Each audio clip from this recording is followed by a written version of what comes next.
Pues como llega Halloween, tengo la excusa perfecta para hablaros de las escenas de películas o series que más me aterrorizaron de niño, que es un tema con el que todos podemos identificarnos y que tiene algo particularmente atractivo para los creadores de contenido. No tenemos que justificarlo. De niños nos daba miedo lo que nos daba miedo, sin poder remediarlo y punto pelota. Y cada uno de nosotros tenemos nuestro propio repertorio de los horrores. No es algo que pudiésemos controlar o elegir. Estabas viendo tan tranquilamente la tele y ¡bam! Trauma infantil. De ahí salías o hecho polvo o con más pelos en los huevos. En mi caso puedo decir con orgullo que fue mi padre el que desarrolló mi gusto y mi tolerancia al cine de terror. No era rara la ocasión en la que los niños ya estábamos en la cama durmiendo y mi padre nos levantaba a los mayores porque la tele le echaban una de vampiros o algo así.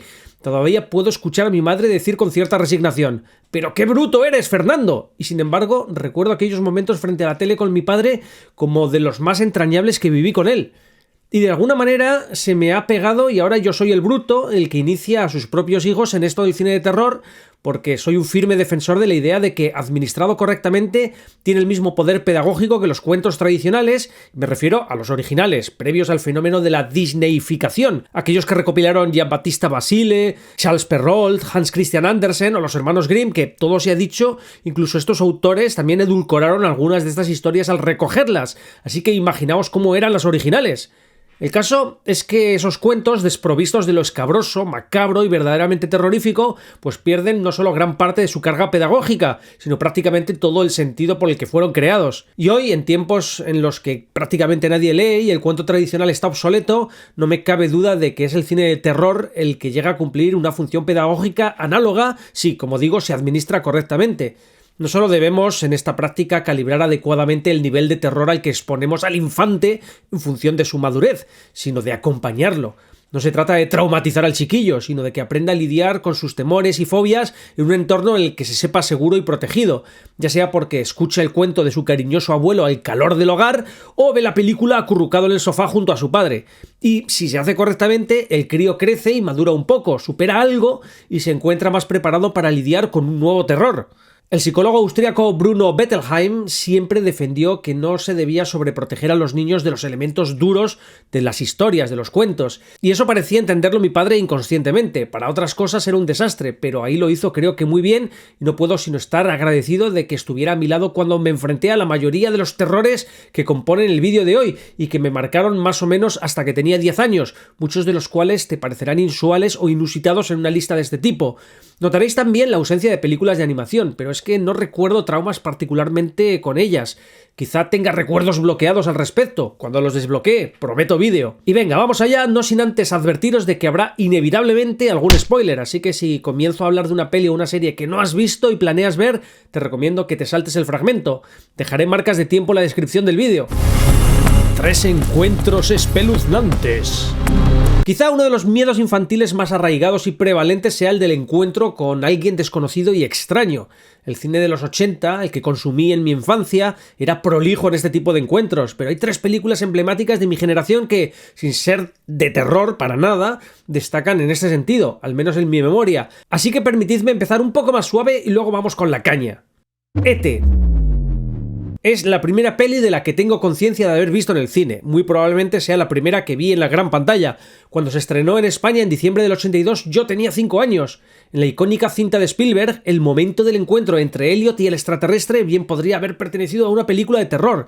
Pude constatar de nuevo el poder de esta escena cuando no hace mucho la volví a ver con mi hijo de 5 años, y el pavor que le produjo me hizo rememorar con fuerza el pavor que yo mismo sentí cuando la vi a su edad. Ver a Elliot intentando articular un grito para llamar a su madre sin conseguirlo mientras se acerca el bicho entre la niebla es acojonante. La historia interminable.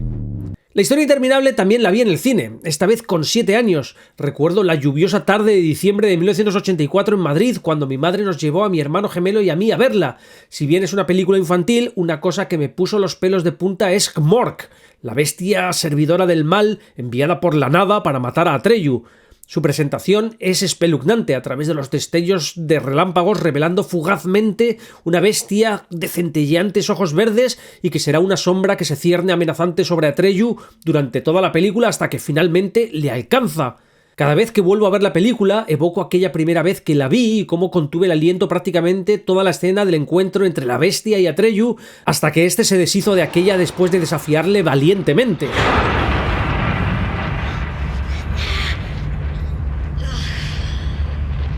Los Goonies.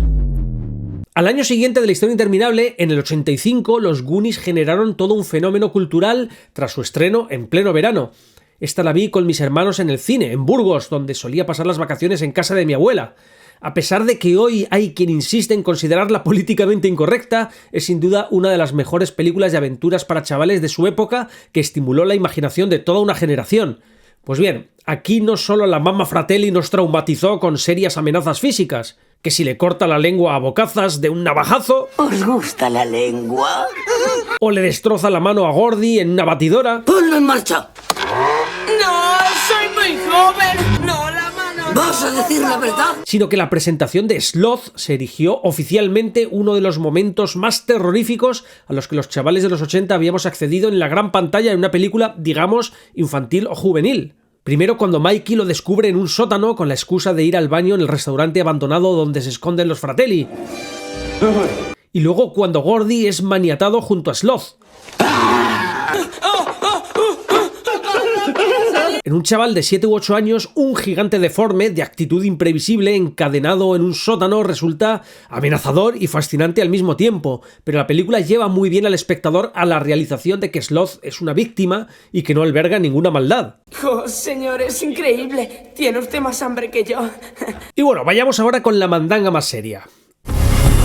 La invasión de los ultracuerpos. Aunque yo tenía un año cuando se estrenó La invasión de los ultracuerpos en el 78, la vi con mi padre años después en un pase televisivo, cuando yo tendría pues alrededor de 10 años.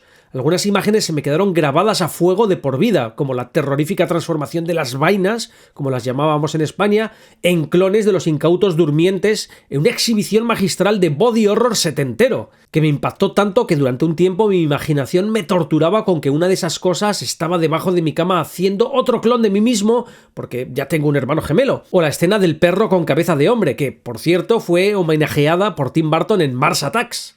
Tim Burton, gran admirador del cine de ciencia ficción y terror de los 50, 60 y 70, reconoció haber incluido varias referencias visuales y tonales a la invasión de los ultracuerpos, además de a títulos como Ultimátum a la Tierra del 51 y La Tierra contra los platillos voladores del 1956. Volví a ver La invasión de los ultracuerpos con mi hija mayor no hace mucho y no ha envejecido nada mal, sigue siendo muy creepy y muy disfrutable. Además, ahora con más perspectiva y conciencia entiendo mejor la sensación de angustia nihilista continua que transmite la cinta, especialmente con ese magnífico cierre descorazonador, una sensación que vuelve a mí cada vez que pienso en La invasión de los ultracuerpos.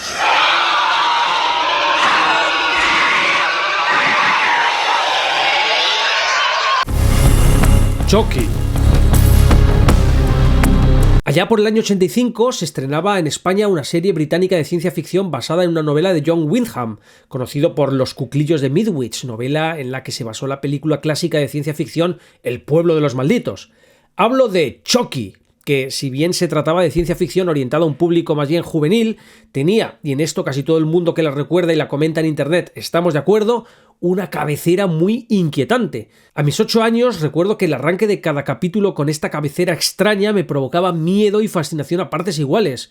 El autor valenciano de literatura fantástica David Mateo, en su blog La sombra de Groom, la rememora así. En esos tiempos había una serie que aún hoy me resulta enigmática e inquietante. Recuerdo que las circunstancias me impidieron ver todos los capítulos seguidos, por lo que la sensación de encontrarme ante algo inusual era aún más poderosa.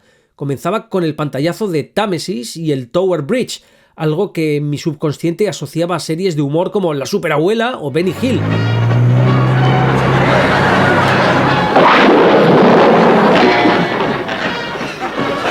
Pero el episodio que comenzaba a continuación tenía muy poco de serial cómico. Chucky era una serie de ciencia ficción. Comenzaba con una música muy inquietante en la que el tetraedro que representaba la inteligencia alienígena Chucky giraba ante nuestros ojos. Y bueno, luego la historia iba de un chaval de unos 13 años que es poseído por un ente extraterrestre inmaterial que quiere sacar toda la información que pueda de los seres humanos y que hace que el chaval se vuelva superdotado. La serie en sí, al final, aunque inquietante y extraña para un chico de 8 años, no era tan terrorífica como su cabecera. Y todo se ha dicho, el único pozo que me dejó fue, por un lado, una sensación de incomodidad vaga, como cuando uno es consciente de que se están contando muchas más cosas de las que uno podía entender a esa edad, además de precisamente el miedo que me infundía la cabecera. Para que veáis un poco el rollo de la serie, os pongo una escena que he encontrado en castellano y que me hizo bastante gracia. ¿Por qué hay hombres y mujeres? ¿Qué quieres decir, cariño? ¿Por qué existen dos sexos? ¿Y por qué son diferentes? Es una pregunta difícil. Supongo que son diferentes porque tenemos diferentes funciones en la vida. Tiene que ver con las hormonas y todo eso. ¿Por qué se necesitan dos? Bueno, es necesario macho y hembra para tener hijos. Sí, eso lo sé. Pero lo que quiero saber es por qué. ¿Por qué son necesarios dos para hacer uno? Eso no parece muy inteligente, ¿no crees? No lo sé, jamás se me ha ocurrido pensarlo. Las cosas son así. V. Invasión extraterrestre. Cuando pienso en V, todavía me estremezco al evocar las sensaciones que me produjo esta serie. Aunque tenía 8 años cuando se estrenó en el 85 en España, recuerdo perfectamente el pavor con el que me asomaba a la tele con mis hermanos los sábados por la tarde para asistir a los inéditos horrores que nos ofrecía. Y es que no exagero al decir que se volvió todo un fenómeno cultural. Y bueno, el hecho de que haya envejecido fatal no anula la congoja que me aborda cuando evoco el recuerdo infantil. Ahora bien, ver a Mike Donovan en el primer episodio metido en el típico conducto de ventilación ridículamente gigante para poder filmar a escondidas con su enorme cámara de televisión, como Diana se marca un deep throat con una cobaya con unos efectos especiales bochornosamente cutres, mientras conspira absurdamente en castellano con su colega alienígena Steven, pues da poco menos que risa, pero recordar a mí yo de 8 años viendo eso por primera vez, ¡ay! Eso es otra cosa. Y es que a continuación Donovan ve cómo un visitante random se saca los ojos, un motif terrorífico que quizá aún no había visto representado en la pantalla y que me produjo ciertamente una conmoción. Y en pleno shock, el visitante, revelando unos ojos reptilianos, descubre sorpresivamente a Donovan en su escondite, lo agarra y ¡pimba! Otro horror más. El visitante saca una asquerosa lengua bífida proyectándola hacia el rostro del reportero. Y yo quiero a mi mamá. ¿Dónde estabas, mamá? A esas alturas, el horror me impedía apartar la mirada. Recuerdo que no quería seguir mirando, pero no podía evitar mirar. Supongo que me entendéis porque todos los que la visteis a tiernas edades pasamos por lo mismo. Pero todavía esto no se había acabado. Reducido en el suelo con el visitante, con sus ojos reptilianos y su asquerosa lengua bífida que no para de sacar sobre él. Entonces Donovan le araña la cara y esta comienza a desprenderse revelando una piel verde escamosa. Y ahí vemos al visitante con media cara colgando en una escena que ciertamente era demasiado para un chavalillo de 8 años. Esa noche tuve pesadillas. No puedo negar que no me cagaba de miedo viendo V y creo que puedo asegurar que fue de las producciones audiovisuales que más me hicieron espabilar con esto de los horrores en pantalla. Con ese primer capítulo, V me cautivó y me dejé arrastrar por el fenómeno de fascinación que provocó en los chavales de mi generación. No mucho después todos poníamos pegatinas de V que venían en los bollicaos en nuestras carpetas escolares. Jugábamos a ser Donovan y hacíamos grafitis con el símbolo de los invasores que molaba más que la V de la resistencia. Por cierto, aún conservo una de esas pegatinas en mi carpeta de segundo B de cuando iba al Colegio Público Príncipe de Asturias en el campus de Canto Blanco de la Universidad Autónoma de Madrid. En fin, qué tiempos. Y bueno, cuando creías que V ya había agotado el repertorio de horrores que podía ofrecer, va y nos sueltan la mítica escena del parto. ¡Es una niña! Es normal. Oh, es preciosa, preciosa. Y cuando pensabas que no podía ser más acojonante, va y ocurre esto. Dios mío. Son gemelos. ¿Qué pasa? No lo sé. Sí, ¿qué pasa? Ahora da risa, pero reconoce que tú también te cagaste, pero bien, cuando viste esto de pequeño. En fin, épico es poco. Estrella Oscura. La película con astronautas barbudos setenteros de John Carpenter, en la que una ridícula bola de playa naranja con piecitos saca de quicio al sargento Pinback, que es el mismísimo guionista de la película, Dan O'Bannon. Pues qué decir, hasta que la reví décadas después, esta película se había quedado grabada en mi memoria infantil como verdaderamente terrorífica. No sé qué edad tendría cuando la vi por primera vez, pero debía ser muy pequeño, porque lo único que recordaba de ella era la terrible aprensión que le tenía el bicho bola cutre este. Sé que cuando tenía 5 o 6 años, pues tenía algunas de esas fobias irracionales que a veces los mayores implantan sin querer en los pequeños, creyendo que les están haciendo una gracia, una cosa así. Pues como la que le debo a mi tía Concha, que me contaba que si te tragabas las pepitas de la sandía, te crecería una en el estómago y te reventaría por dentro. Gracias, tía, gracias.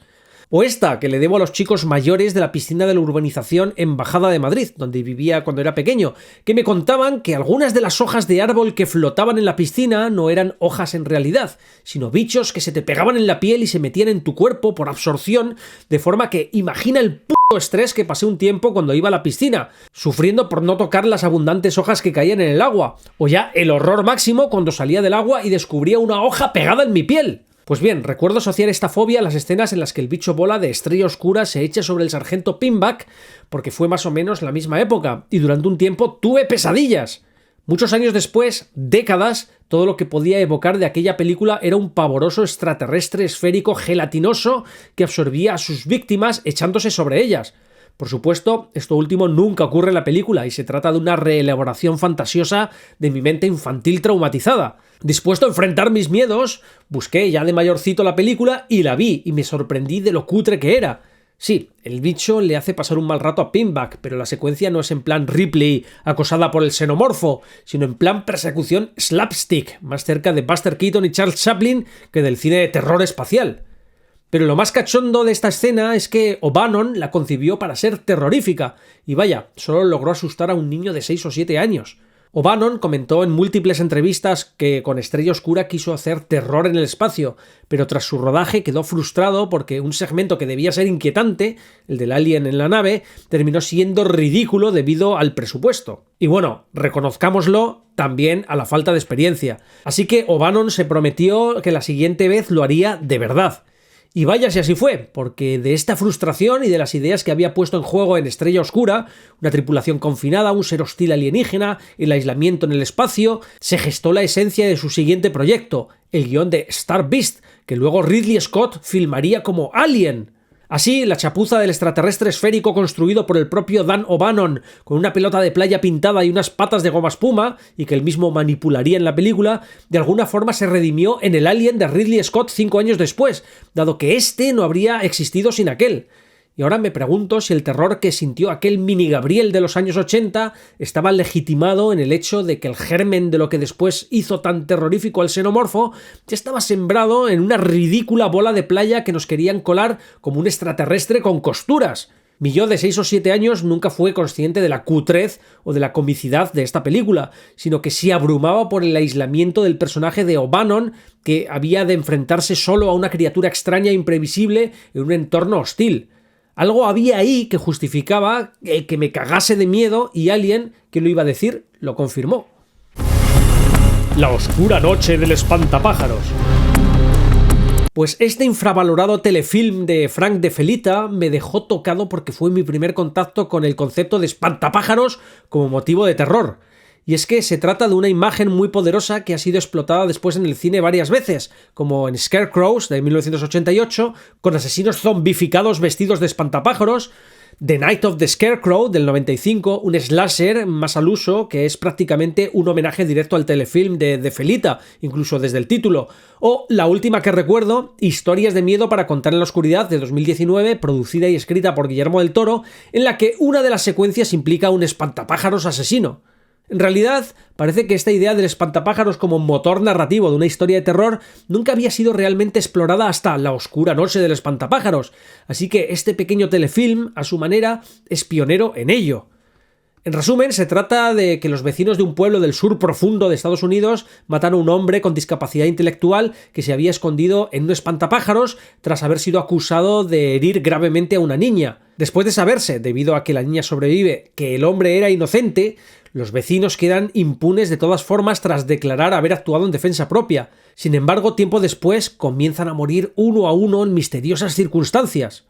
A ver, si bien ya antes de esta peli el cine y la literatura nos habían contado de espantapájaros animados, aunque generalmente simpáticos y bonachones, no me cabe duda de que esta película apuntaló en mi mente, a una tierna edad, la idea de este elemento del paisaje rural como definitivamente mal rollero. ¿Que no tenéis película para este Halloween? Pues poneos La oscura noche del espantapájaros de Frank de Felita, que tenéis íntegra en castellano y además en muy buena calidad en YouTube. Os dejo el link en la descripción. Por cierto, me encanta la cinematografía de Felita. Atención a esta transición.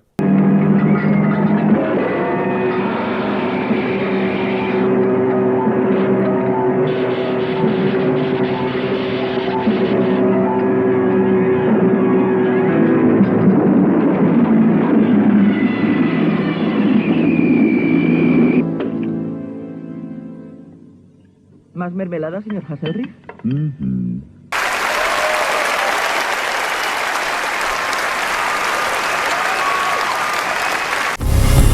El fantasma del vuelo 401. Si bien el cine de terror, convencional o no, siempre me ha gustado, siento especial predilección por las historias de fantasmas. En particular, la idea de fantasma tipo victoriano, de alma en pena que queda atrapada en nuestro mundo en el lugar donde pereció de una muerte violenta y que no puede descansar hasta recibir justicia, completar una misión o entregar un mensaje, me parece más eficiente para ponerme los pelos de punta que cualquier slasher, monster survival o peli de zombies. Dentro del terror sobrenatural es sin duda mi subgénero favorito. Quizás sea porque para mí de niño era más fácil imaginarme la posibilidad de ver fantasmas que cualquier otra manifestación típica del terror cinematográfico. Es más, de pequeño vi fantasmas, ¿y quién no? En un piso que tenía mi abuela por la Alhóndiga, en Burgos, había fantasmas, por supuesto.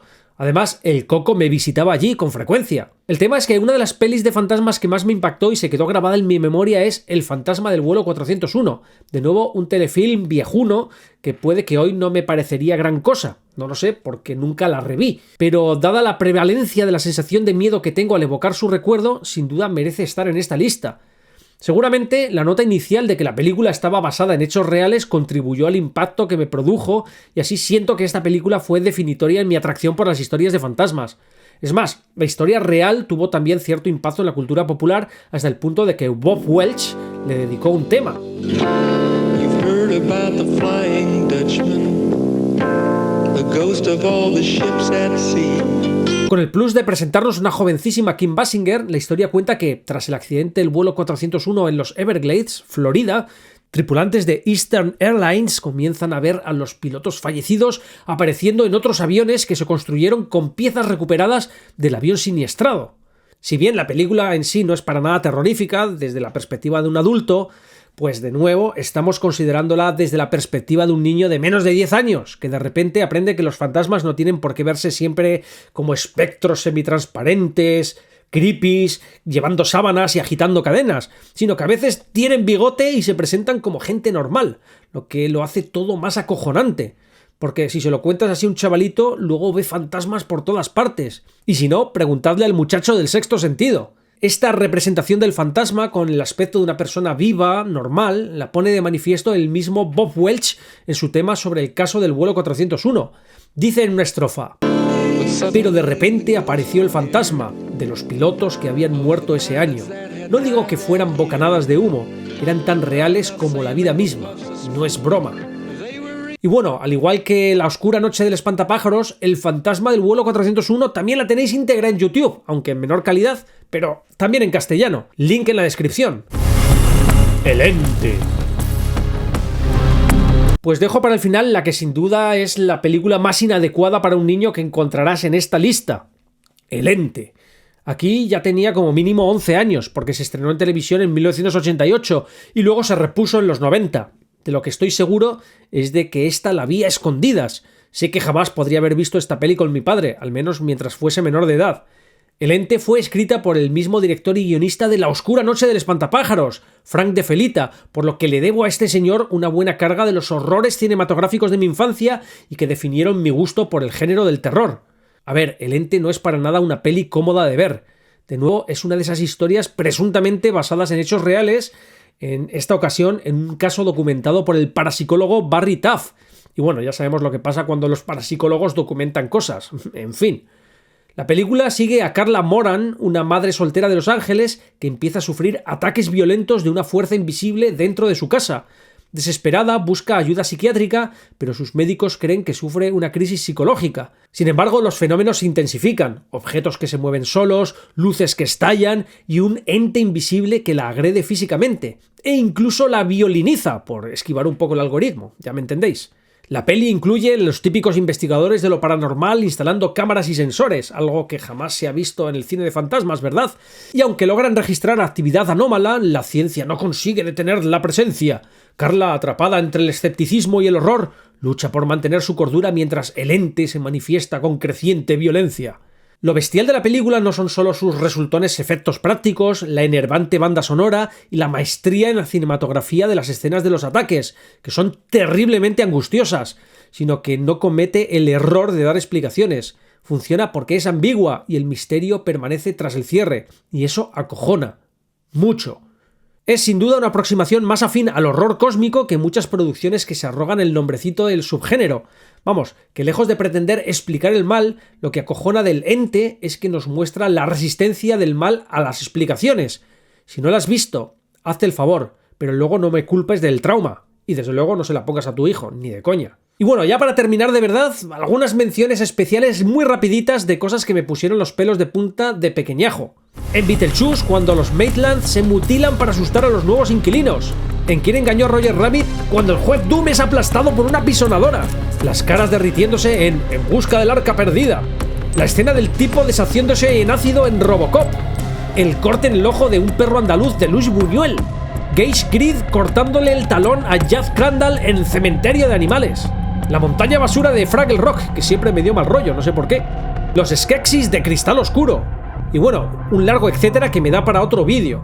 Pues esto fue todo. Espero que te haya gustado mi más o menos extraña lista de terrores infantiles que, como veis, no pretende ser un lugar común, sino que se trata de producciones que de verdad me dejaron alguna suerte de cicatriz, hasta el punto de que hoy, cuando las rememoro, un escalofrío, sí, irracional e infantil, pero auténtico, recorre mi espalda. Tampoco estos terrores tienen necesariamente que ver siempre con producciones espeluznantes o terroríficas, y a menudo ni siquiera tienen que ver con el género del terror. Lo que asusta a un muchacho, de alguna manera, es más genuino porque está menos influido por clichés, y por ello es siempre interesante acceder al terror desde una mirada como esta, ¿no os parece? Bueno, pues dejadme ese like si creéis que me lo merezco, y no os olvidéis de suscribiros y activar notificaciones para recibir mi mandanga recién hecha. Contadme también cuáles son vuestros terrores inusitados que más os marcaron en la infancia. Nos vemos pronto, ¡chao!